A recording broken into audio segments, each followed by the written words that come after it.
কর্মী হিসেবে তারেক রহমানের একজন কর্মী আমি ওয়াদা করতে চাই, আমার জীবন থাকতে মির্জাপুরকে অশান্ত করতে দেব না। মির্জাপুরকে শান্ত রাখার জন্য, জনগণকে শান্তিতে রাখার জন্য বিএনপি পরিবারের নেতা কর্মীদেরকে নিয়ে আমরা যা ষড়যন্ত্র করছে, প্রশাসনের যারা আছে, পুলিশ প্রশাসন, সিভিল প্রশাসন, মনে রাখবেন আপনারা জনগণের জন্য 5 আগস্ট একটা অভ্যুত্থানের মধ্য দিয়ে আপনাদের অবস্থা কি হয়েছিল নিশ্চয় আপনাদের মনে আছে। সেগুলো মাথায় রেখে প্রশাসনের যারা কর্মকর্তা আছেন, আপনারা জনগণ কোন জায়গায় মব সৃষ্টি করে কোন বিশৃঙ্খলা কেউ যেন সৃষ্টি করতে না চায়।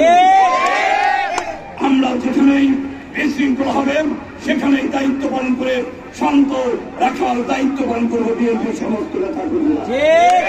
আমি আমার বক্তব্য এই পর্যায়ে দীর্ঘ করার পরে মিছিল শুরু হবে এখান থেকে প্রেস ক্লাবের সামনে দিয়ে শহীদ মিনার হয়ে কালীবাজার